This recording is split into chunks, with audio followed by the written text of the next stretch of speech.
welcome to episode 7 of the Scaffchamp edition of the View with Vertex.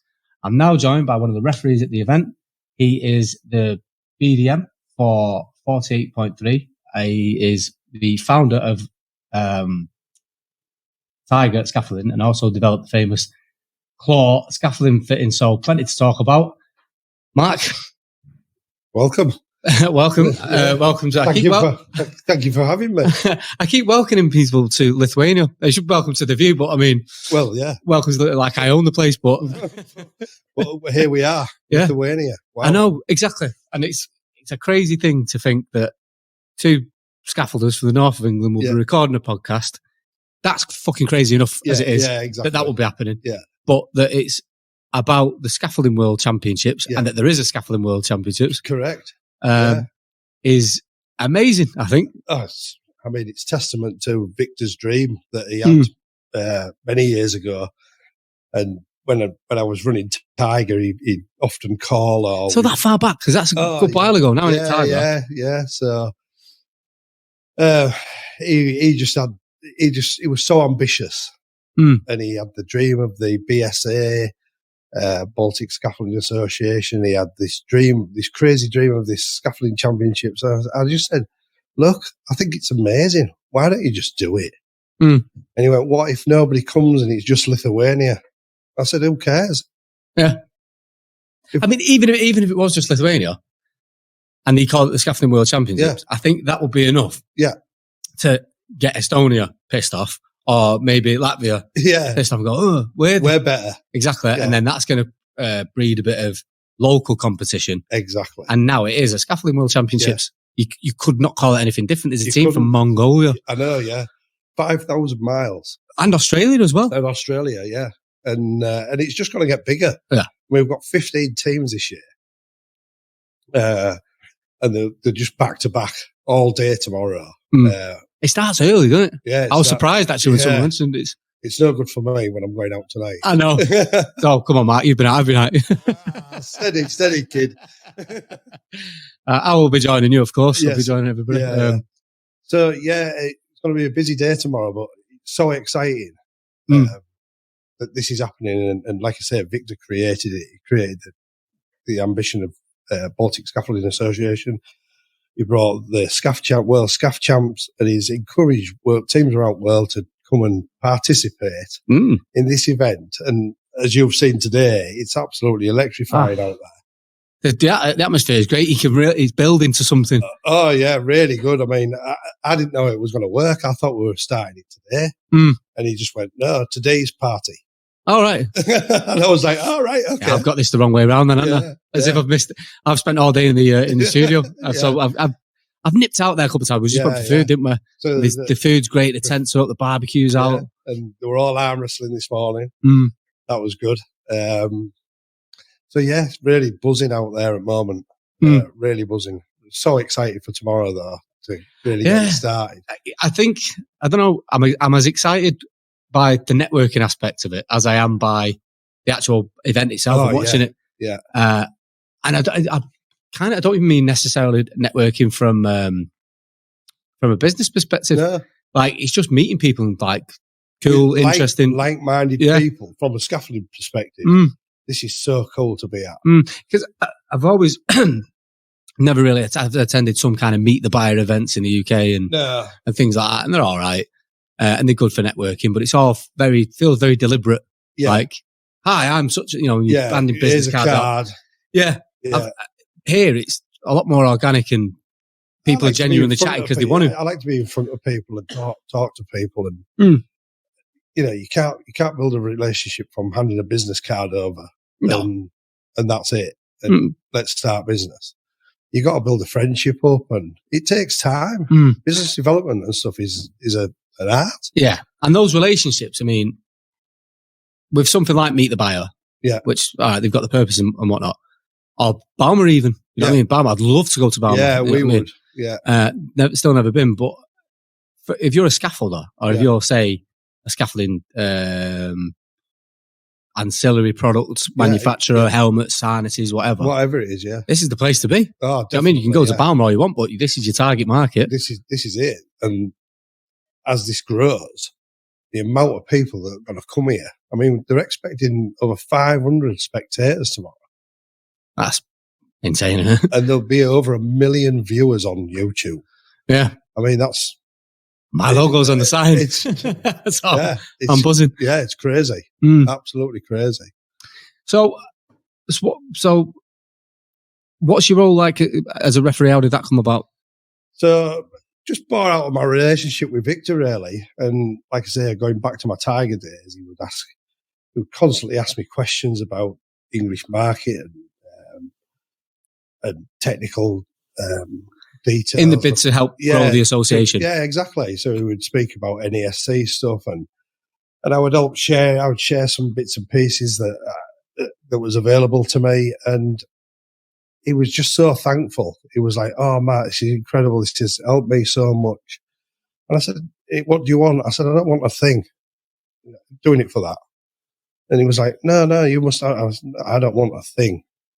Doing it for that. I'm doing it for the love of the game. I want to raise the perspective of what it looks like for being a scaffolder in the UK, because we had this stigma in UK, as everybody knows. Scaffolders they're always leaving late, early, and gobby and all this. And I wanted to change that.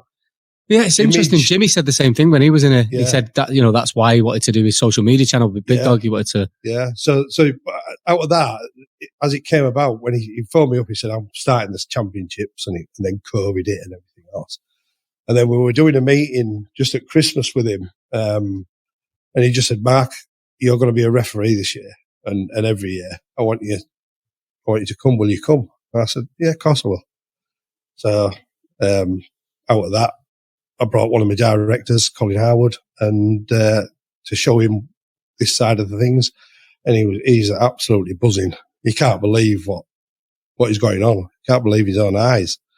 And so, as in within, I didn't realise scaffolding could be like this, and an event like this. Yeah. And your director. Yeah. So he's like, "Jesus, it's amazing."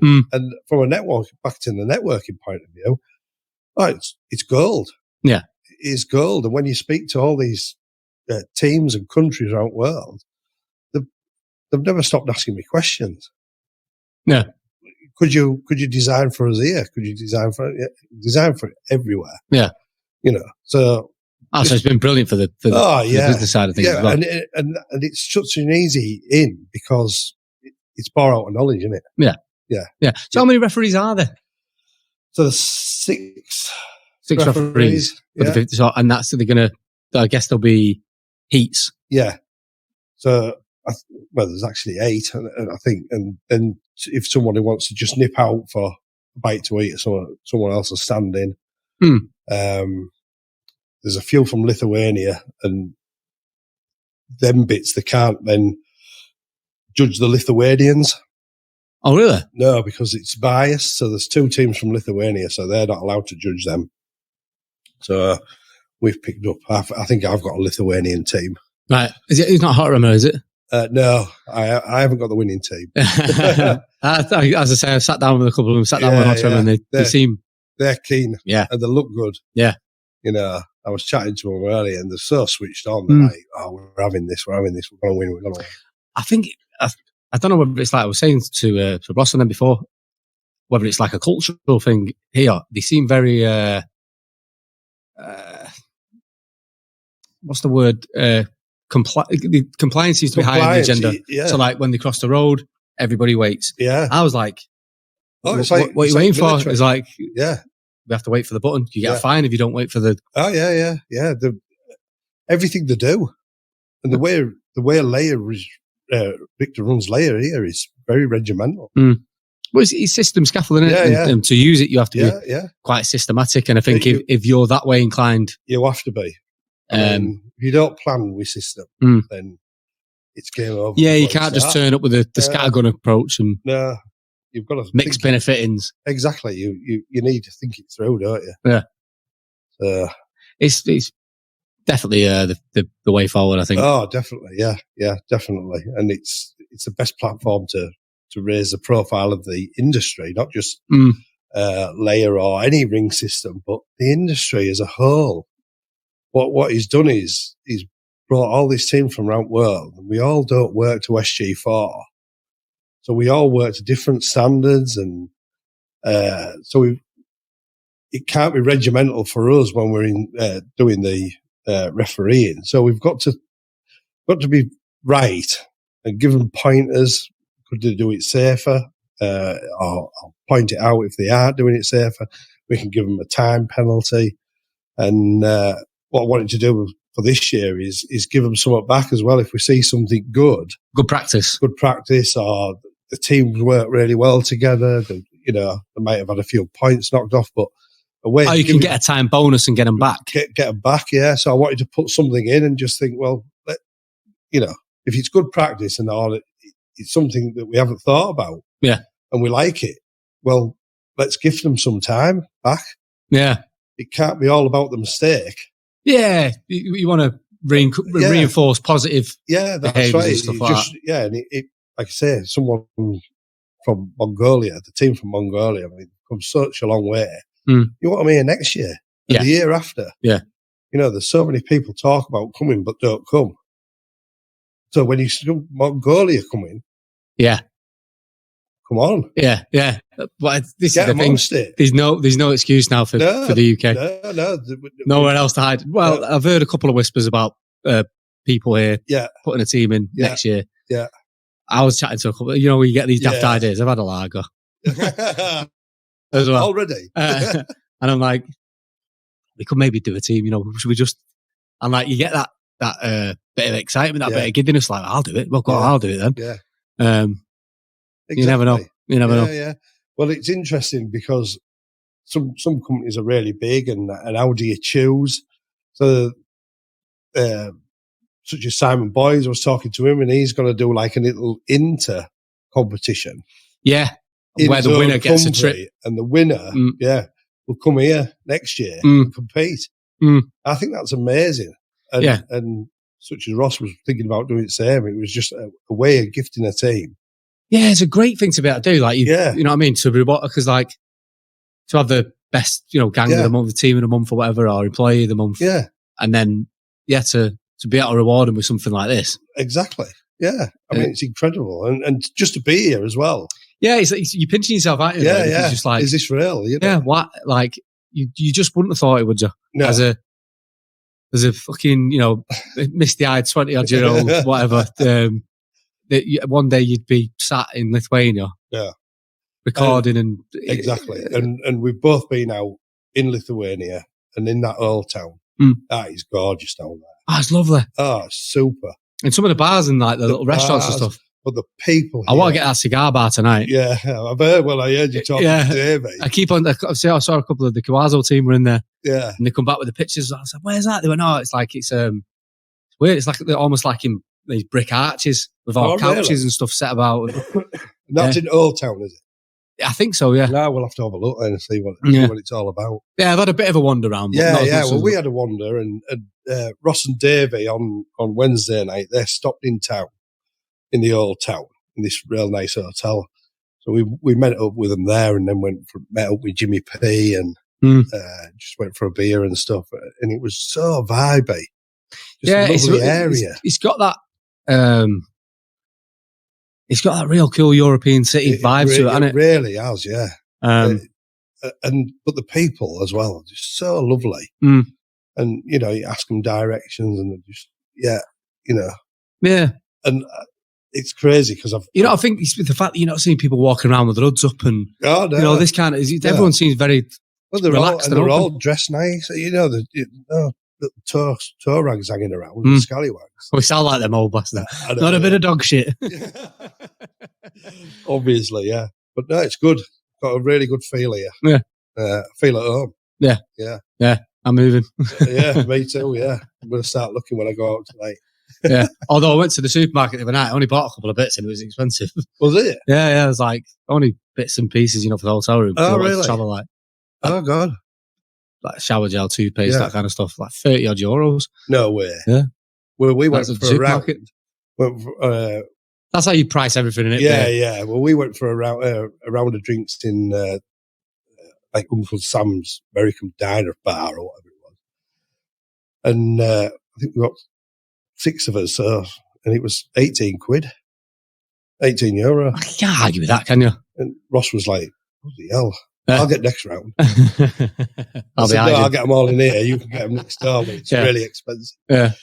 Yeah. So looking forward to tomorrow. Really, really looking forward to tomorrow. Teams look really good. When they were doing the call-ups to team captains and stuff, they all look really strong. They're all energised. So let's see what tomorrow brings. Let's go. Let's go.